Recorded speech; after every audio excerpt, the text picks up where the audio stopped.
Welcome back. So we started with marinara sauce. We had 2 5-gallon buckets, so we decided to also do spaghetti sauce. The first thing you've got to do is wash your tomatoes. We have a whole lot in here that's already chopped. Then you're just going to cut out any bad spots as before and slice your tomato in fourths. Once again, we're using the Romania tomatoes. They make the best paste because they have thick sauce. And that had a little green, so I was cutting that out.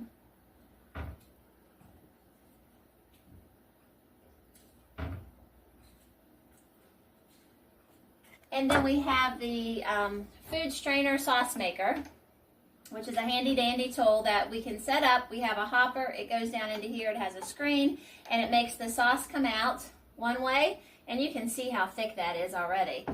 And the debris or the peelings come out into another. Most of the time I keep these because there's something that we can do with that. Today I'm just going to feed them to the hogs because we have a lot of other things to do. But we will also do a video on that so you learn how not to waste that as well. So you press the tomatoes through with the plunger, through the hopper, and you have to turn the handle. And as you do that, the sauce comes out. We've got all of our tomatoes riced through, so we'll take the hopper off. And you can see here how thick the sauce is. And you want to be very conservative with this. You want to clean it off as the best that you can. And you can use this strainer that's coming out in order to catch it. So you just dismantle it.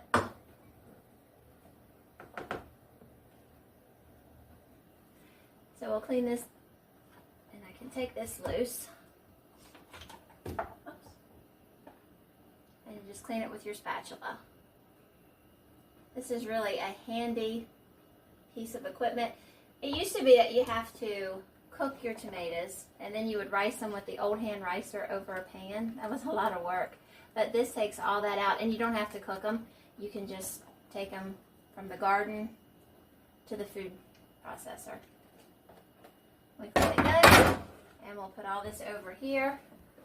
And this is our sauce that's cooking down. Now with our spaghetti sauce, many people go ahead and flavor their sauce. They put whatever in it that they want to, including the oils and different things. As for me, I can't really call it spaghetti sauce. It's just more tomato sauce. Because we do not season it. We use it in chilies. We use it for different tacos. We do a lot of different dishes that require tomato sauce. When we get ready to make our spaghetti, we season it then. And I'm also going to do a short video on the spaghetti sauce that we use. It's a lot of herbs that we grow here, so it's all natural, but it really makes a good tasting sauce. So all we do is just cook this down so it's thick. We want it thick. As you can see right now, it is thick, but it's not near thick enough for what we want. It will probably reduce in half, so there's a lot of water. So we'll cook it for a couple hours. It's probably all this pan will take, and then we'll be able to jar it. The spaghetti sauce has cooked down. You can see where it originally started and how much it has decreased. So all that has been water. There's different packets that you could put in. It's called Mrs. Wage is the most famous, I think, and it will help thicken it without doing all the cooking. But we prefer to cook ours down, and you can see how thick it is. It's very thick.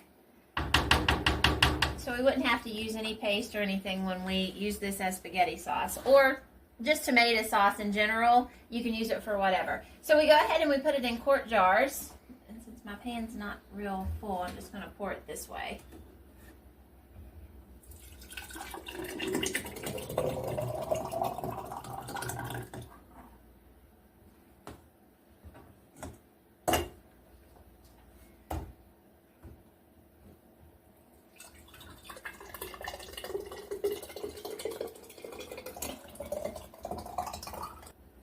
We got 4 jars, 4 quart jars, so we need to wipe the rims so we get any debris that may have been left from the funnel. And then we've already simmered our lids. Never boil these, but you need to simmer them in hot water just till they're warm up, just till the water's warmed up. And we put them on our jars.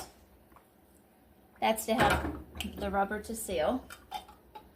And we put a clean ring on. This jar is not quite full, but it's so full enough that I didn't want to keep it till the next time. and we tighten them hand tight. The tomato sauce will be processed in a hot water bath. That's a pot full of water, and we need to put a spacer in the bottom that will leave an air space so our jars do not crack. If you happen to not have that, you can always put them in a jar ring just so you have a spacer, and it can set like that, and that will work just as well. So when you do a hot water bath, it has to be up over the top of the jars. I had a couple jars in the refrigerator that we had did before, but they haven't been processed because I didn't have enough room in my canner. So I'm going to go ahead and slide them in there. And I also had some pepper rings that didn't get processed yesterday because I didn't have room in the canner. Now, this will go, the pepper rings was only 10 minutes, but it will not hurt them to process it. These are going to require 25, and that will be fine. It will not bother it at all. I got to get some more water and put over this taller jar, but everybody else is submerged. This will process for 25 minutes, and that is after a rolling boil. And then once that is done, we'll take them out. They'll cool and be ready to eat. Here's our finished product of the tomato sauce. We hope that you like this video.